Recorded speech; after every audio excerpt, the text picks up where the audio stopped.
You're listening to a Raconteur Studios podcast. Hello, thanks for listening to this very special edition of the After Our Skin Clinic with me, Dr Emma Craythorne. This is the home of relaxed skin talk that's as entertaining as it is informative. And in this special episode of the After Our Skin Clinic, I'm joined by my sister, Christine. Hi. Now, this might get really confusing because if you were to see us in person, you'll be able to tell the difference because Christine and I, although we look similar, she's 2 inches taller, her hair is 2 inches longer and thicker, and she's, I'm going to say 2 inches more gorgeous, but I don't know how you measure gorgeousness in inches. But our voices sound identical, so this will be really confusing. Yeah. So thank you for joining. Thank you. Thank you for having me. This is nice. A different day for me. You get asked a lot of questions because people kind of mix us up because we sound exactly the same. And I just thought that this would be a good way for us to continue on that conversation. Yeah, well, it's quite interesting because obviously everybody knows that you're my sister. So they'll just say, oh, what have your sister talked about this before? Or if you're going to see your sister, can you ask her about this or try to drop this into conversation? And yes, a lot of messages on social media to see if they could be passed forward on to you as well. And are you actually like posing as me and like giving advice? No.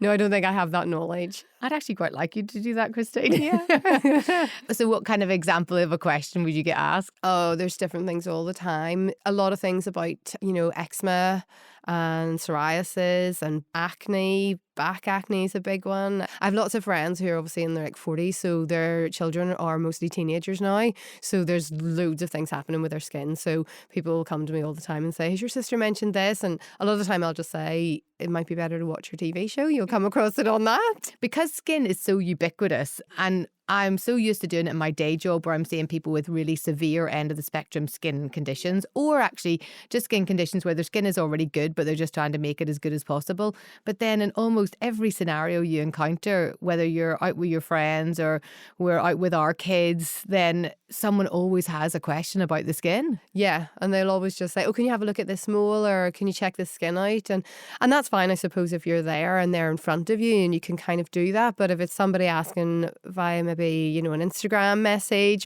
and it's that responsibility of, oh, your sister does that, can you ask her? And I'm thinking, but my sister doesn't know you're a teenager, and she can give you a bit of an idea about creams or stuff, but if you're not a patient, I suppose it's quite hard to then say, oh, I can give advice. Yeah, yeah, totally. Because it's serious, but it's all the things that the skin can do. That's the most diverse kind of part of it as well.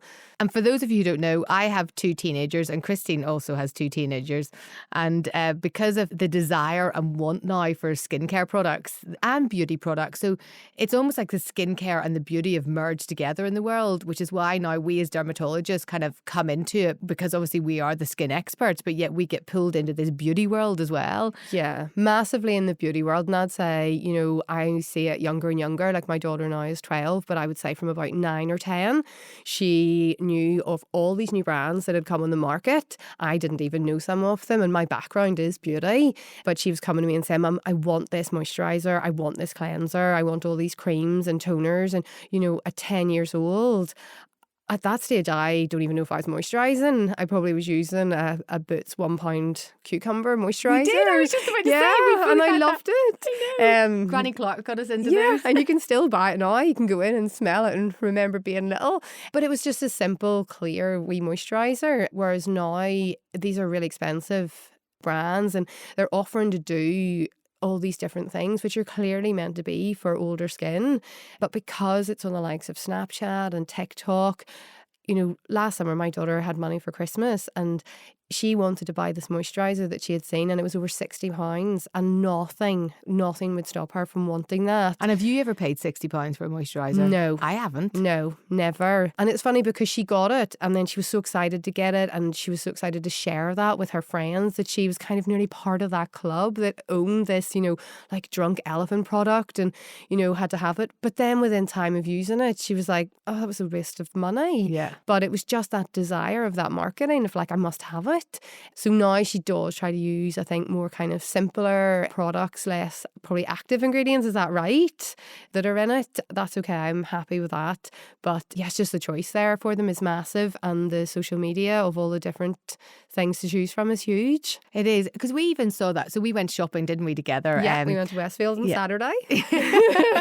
I used to think having teenage daughters, where we're going to be going is all of these different clothes shops and shoe shops. But actually, the first port of call every single time is to go to Sephora or massive. the K Beauty store. But that is the first stop. It's not the... Yeah, Sephora or Boots as well. Yeah. Mm-hmm. And when we were in there, I mean, it was just mums with their and quite daughters, young, quite young, yeah. Mm-hmm. Or little groups of girls in to get their skincare products. And it's meant to be, I think, a relaxing mum-daughter bonding experience, but not for me. No, not sure if it's relaxing. Saffron's like, I think I should get this. Like, that's not going to work. That's not suitable for your skin. Don't buy that. That's a waste of money. I'm a real party pooper. But you worked in beauty. Yes, I did. I worked in beauty for 10 years. I started off with one beauty company, worked for Lancôme for 5 years. And like, I loved it. It was great. And it was a great company to work for. It was really interesting. And it's funny because when you always talk about vitamin C, when I started with that company, it shows how things have changed actually so much. So when I started with that company, how long ago was this? 2002. Yeah. Okay. There was a product and it lay in the bottom drawer and nobody ever bought it. And I always remember this product, and the product was vitamin C. And I think now how massive vitamin C is. Like, it obviously was big at one stage, and then it just became something that people weren't using and they were choosing everything else. And it's like, you know, a full circle on that. And people are like vitamin C all the time. So 5 years of working for them, and it was skincare and makeup. So you had it all, and fragrance obviously as well. So what do people used to do? They would come in to you on your counter and then you advise them, because it seems like quite transient now. You know, you'll go into Sephora, you don't ever go back to the same person. You know, it's very rotational. 20 years ago, did you come into your person on the beauty counter and that was your person? Yeah, that was your person. You had your customers, you had them on databases as well, you know, and that's how you marketed them, and that's how you kept records of what they bought or maybe how their skin was changing. You know, you were trained well by the company. They would take you to London, they would take you on stage to Monte Carlo, and you know, you were trained well. And then when you came back, obviously the idea was to then sell those products to the customer, and it would be, you know, your cleanser, your toner, your moisturizer, your serum, your eye creams. And then it would move on to like all your foundations and blushers. And, you know, obviously Lancôme at the time, it was just, you know, Juicy Tubes. Yeah. Oh my God. Juicy Tubes are trying to make a comeback. I know. I could have tagged told you in a post. Yeah, you did. And I could have told you the number of all the Juicy Tubes. Like, some of them I can still remember the number that matched the flavour. So, what was your favourite? Well, 23 was raisin. It was red. But yeah, so that was really good. As it got further on down, I suppose what changed slightly for me was you became probably more specialised in what you were doing. So I would come back from conference and I would be like, oh, they've launched this new cream and it's going to do this. And I suppose you were So what, like, they've launched this new cream that's going to be an anti-aging cream and get rid of all your wrinkles? Yeah, and it's like collagen builder and things like this. And, you know, I'd be on a high and be like, oh, I had a great time and we've learned all these things and we have to sell all this now. And then you would say to me, but it physically can't do that. And then that started to make me question some of the things as well. Christy no longer works in beauty. I know. Yeah, and then you were targeted on selling the stuff. So I suppose, again, that made me a little bit, you know, I've said that to you before. I didn't know who would be coming to my counter in a day. And if they wanted me to sell, you know, 7 anti-age serums at £70 a head before they bought everything else. And, you know, you couldn't sell that to the 21-year-old girl that walked in that didn't need that. Yeah. But, you know, you were then feeling a bit accountable of what you were selling and your targets you had. So that was the part that then became hard, kind of, for me to work out what was the right thing to do for the customer and their skin, you know, and then taking advice from being trained by that company, but also taking advice from a dermatologist who I was lucky enough to have right in front of me. Yeah. Do you feel that it's changed then? So we were in Sephora. We saw all of the young girls and boys, but mainly girls. Did you ever have anyone that young coming to you? No, never. And it's funny because even the gender side as well has changed so much. You know, you go into Sephora, the people that even work in it is such a good mix to see. And then the people that are shopping in it is such a good mix to see. But you wouldn't have seen that at all 20 years ago. Not at all. Definitely not. I would say I would have had maybe 1 or 2 male customers. And actually, both of them were drag queens as well. Because obviously the amount of makeup they're putting on their skin, they're really aware of their skincare. But the age thing's massive. You would have maybe had, the mummy that would come in and say, I promised my daughter a Juicy Tube for her birthday. Because the stuff was seen as quite expensive as well. Not 60 quid for a moisturiser. I know, but at the time, somebody buying, when it started off at £12.50 for a Juicy Tube, that seemed so luxurious at the time, or, £18.50 for mascaras, whereas now I feel that age group and younger, they don't bat their eyelids about that. They just go, that's what I want. I've seen that and I just want to buy it. And they just buy it. Because I definitely see that with my girls. You've got this trend of the product that needs to be bought. Yeah. And a bit like Eden, Saffron and Florence were given a voucher as well for, I think, Christmas or one of their birthdays. And they went and were spending this money on many of these products. And obviously, they have no idea about what skin type they have. They have no idea of what ingredients are going to be used. And like you say, often these ingredients are actually targeted for the mums of the teenagers who are buying them. And so they might be harsher ingredients. But not only does anybody not listen to your mum whenever you're a teenager, definitely not.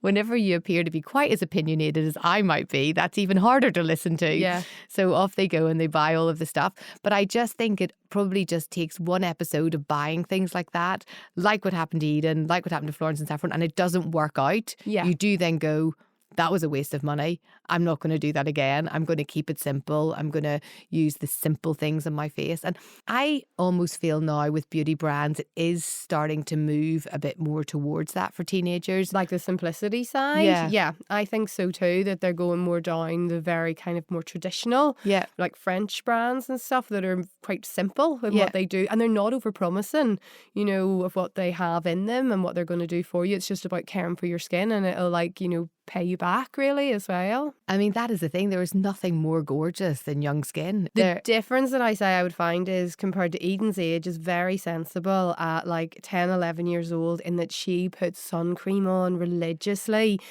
And that is something we did not have that at that age, definitely not. And, I know you've talked before about your tanning competitions, which unfortunately I felt like part of. Yeah. And I think you came away from those probably quicker than I did because of, what you learned through the dermatology. But yeah, I must say that is a thing that I think they're actually better educated in at a younger age. Yeah. It is really difficult, but because when you remember all those amazing times that we spent, by the swimming pool, we were actually talking about it last night. We spent a summer in Ibiza and we were sat on this amazing, gorgeous villa, which, I don't even think we could set foot in now, this villa, but it had the views right all over the beach in Ibiza town, this big, huge infinity pool. And the two of us were sat there, tanning competition times, just imagining a helicopter coming up. Yeah. And I'm pretty sure we did have some kind of sun cream. I'm going to say it was on the lower side, surely. But I don't think we were as religious as, as what you would be now with doing it as well. Christine, you bought that. You used to buy, I never bought this even, but you used to buy, it was in a tub with carrot in it. Oh, yes. And it didn't have any SPF no, it did. in it. It was like there was a factor 4 in it. No, it didn't. It was useless. It was called a tan accelerator. Yeah. I know. So when did you stop that? Obviously, I stopped before you. Yeah. With my guilty habit. Yeah. So I probably was then much more aware of my skincare because I got older. I think I was that person when I was doing all that training for all those makeup things, and they were talking about, the fine lines and stuff, and I was like 25 and I thought, but I haven't got those and I'm never going to get those, and the dark spots, and that's never going to happen. And then obviously you get more into your 30s and the end of your 30s and your 40s, and then you're just like, boom, oh my, it did happen, And then, I went on to Clara.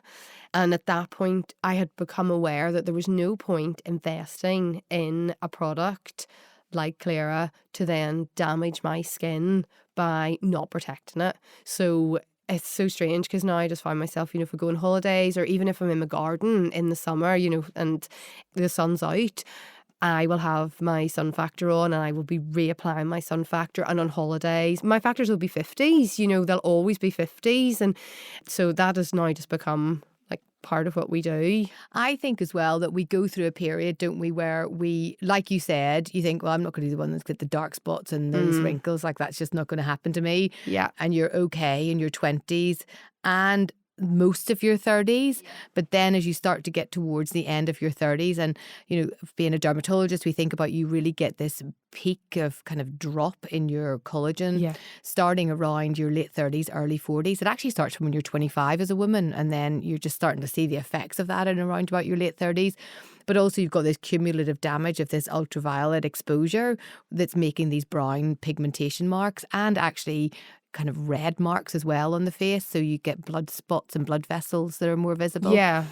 And almost that is your window of chance to go, okay, I really need to get serious about my skincare routine and protect the collagen I have and actually try and build some more collagen back into my skin. And I think that I've certainly noticed that now. My friends who perhaps didn't take that advice and they just carried on doing it, you know, now in their 50s, and you see the difference between those that really did in their late 30s think, okay, I need to stop this silly abuse of my skin. You know, I've got to carry this all the way until I'm You just wish you hadn't 90. done that when you were 25. Do you know what I mean? And just done it then, and then probably 10 years later you wouldn't be seeing the signs just as bad as what you do now. But better late than never. Exactly, that's what I think. But do you not think, because I can be very honest with you because you're my sister, but I think that you could start to see the changes in your skin with the brown marks appearing, and you could see the wrinkles that you were getting up until I would say probably about maybe four years ago. And there is such a difference in your skin now in terms of actually most of those brown marks are completely gone. Those fine lines are gone. And I feel like that is definitely a mix of, obviously it's using the clearer, using a religious skincare routine. And that's the thing. Every day. It's every day, but it's the same stuff. And I am not interested in going out and buying what's the latest cleanser or toner or anything like that. I'm just like, this is what I buy, and I just nearly order the same stuff all the time. I could have the cleanser and everything on, you know, like subscription really, because it's the same stuff that I've got coming. So that doesn't change, which is good. But I think as well doing the religiously with the sun cream. Yeah, I think that's right. I think it's doing the same thing every single day and not being tempted to fall away from it or by, like you say, the latest trend. And I suppose it's a bit like if you're a cigarette smoker and you don't want to go past the cigarettes in the aisle. Like it's even whenever I'm walking through an airport now or I'm walking through a department store, I mean, I will go via the makeup to have a little look, but actually I don't wear that much makeup so much now. But before I would have been tempted to go over and look at all of the skincare. Until about 10 years ago, 15 years ago for me. But you worked in it. Yeah, I worked in it. I worked, as I say, like it was worked out 10 years that I worked in it. So it was 5 years with one company. And then I worked as the manager for a lot of companies. You know, we had a department store and I looked after all the cosmetics in there. And it was, you know, all your big brands, your Estee Lauders, Cliniques, Benefit, YSL, Lancome, you know, and then we had all the natural brands came in as well. You know, we had Nuxe and L'Occitane and Dr. Hauschka. I loved it. And you know what? That was one of the products that was quite, you know, strict about its when things would go out of date and you had to be using those stuff and then get rid of it. But it was just simple skincare that wasn't promising the earth, but it was saying if you cleanse, tone, maybe use this mask once a week and put on one of these moisturizers, your skin is going to be great. And it's a great, like still to this day, I think it's a great skincare brand. That was actually one of the things I think I learned from you fairly early on. I think when you were working with, it was Dr. Hauschka and you said, you showed me the range and I was like, oh, do they not have any SPF in their product? And you said, no, they don't believe in it. They think that you should have your SPF and it should be a proper, good and right SPF, but you shouldn't mix it with your creams and things. And that was very new to me, and actually I think that is a really important piece of advice where people start to use a moisturising cream thinking that they're going to get enough cover of an SPF because it's got an SPF written on it. Yes, like, or a foundation. Or a foundation. People will say that. That'll be a question they'll ask me as a not certified dermatologist, but they have the channel through, and they'll say, "Oh, my foundation has an SPF 25, so am I okay with that? You know, should I be putting an SPF on as well?" So And the answer to that is yes, you definitely should be. And SPF in your foundation is not going to protect you from skin aging really pretty much at all, unless you're putting, like the whole thing on in one go, which you'd look pretty ridiculous. Yeah, and reapplying throughout the day, after work, everything as well. Yeah.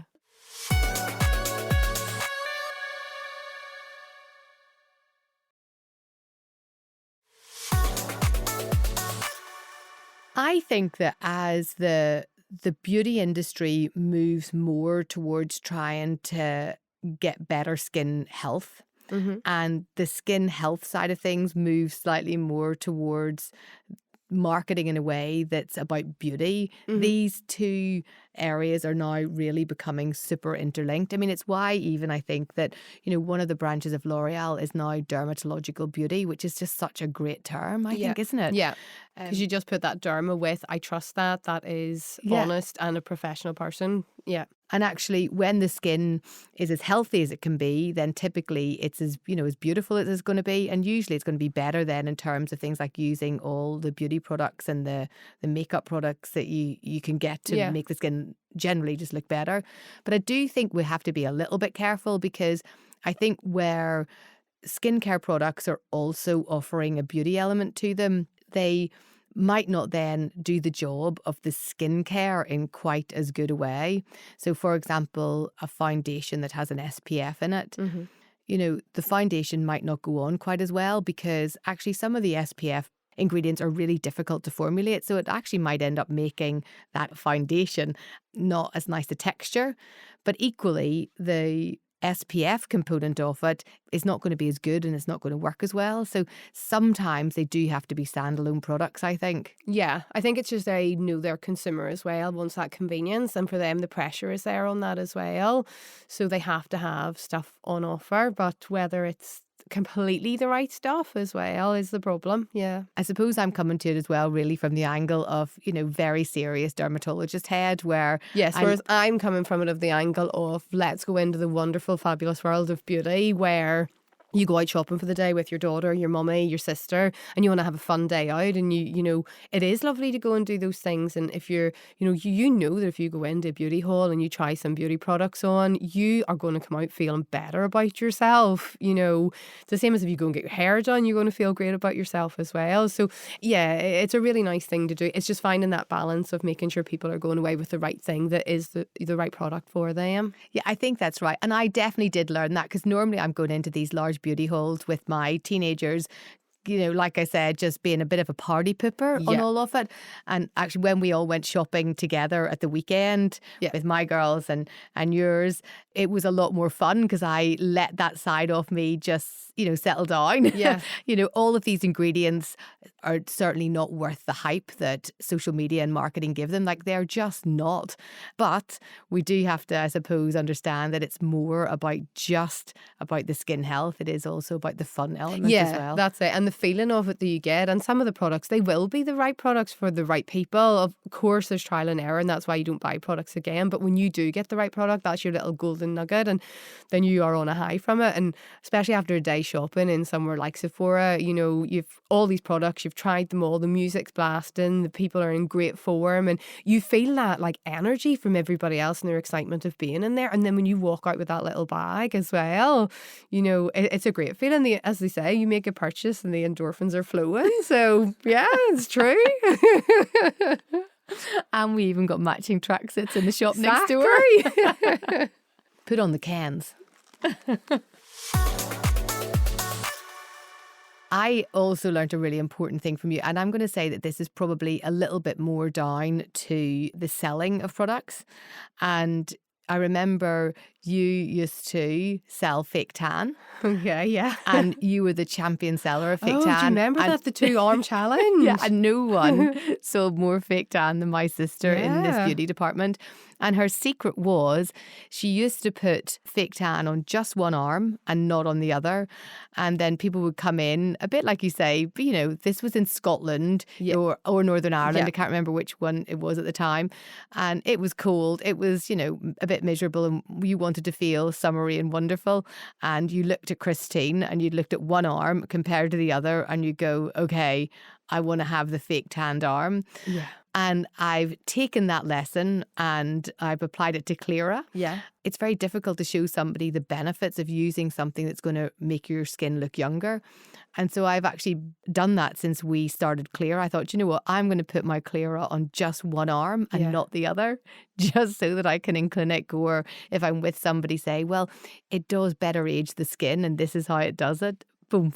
It's a great thing because you instantly can show someone and they know then that that is the truth. But also for yourself, I think that it makes you always remember that you are honest in what you're saying to people. And especially if you're selling something to someone, you know, this is their skin. They don't want to just be putting anything on it, and this is their money and they don't want to waste it. So when, you know, for you, obviously with Cleara, it gives you that confidence of going, this is a product that's amazing and look what it can do. Whereas for me with the tan, I was going, well, here you are this morning and this will be you, you know, later on in the day. So yeah, very safely as well. Very Dermatologist safely. approved. No UV required. Exactly.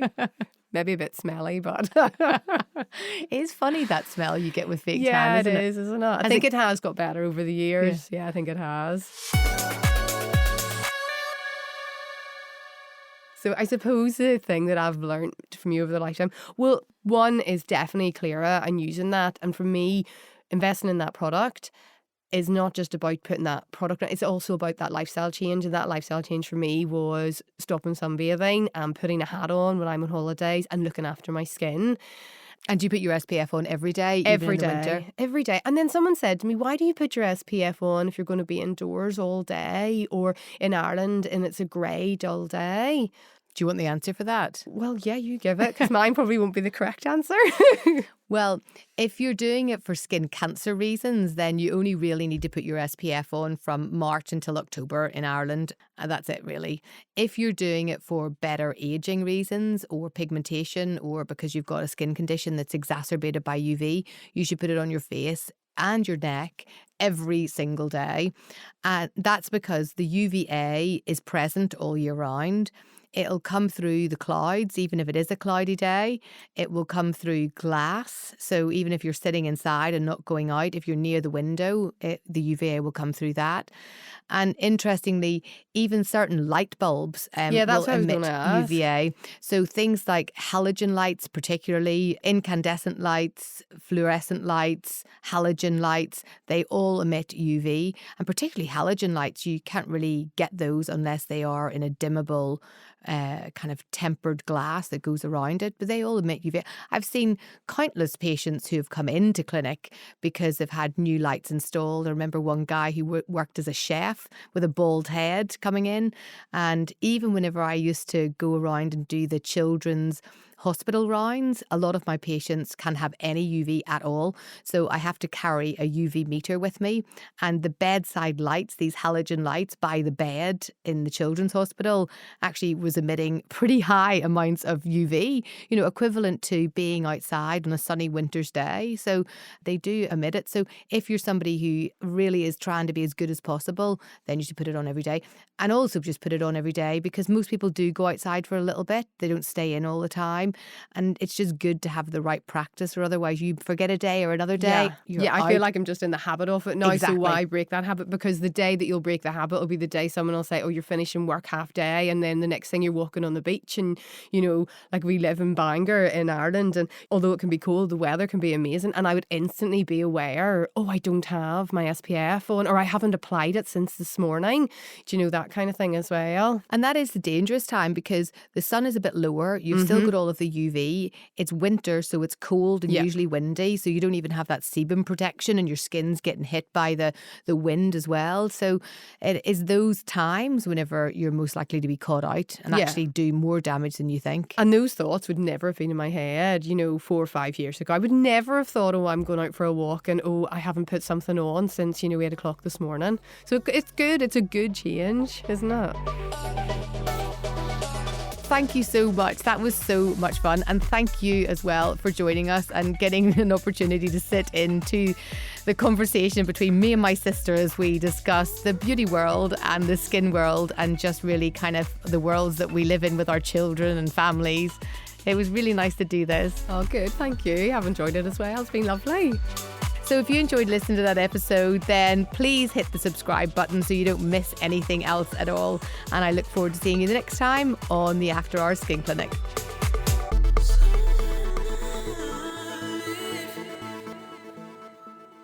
As always, this podcast is for informational purposes only and is not a substitute for medical advice. Please consult your healthcare professional before making a change to your treatment.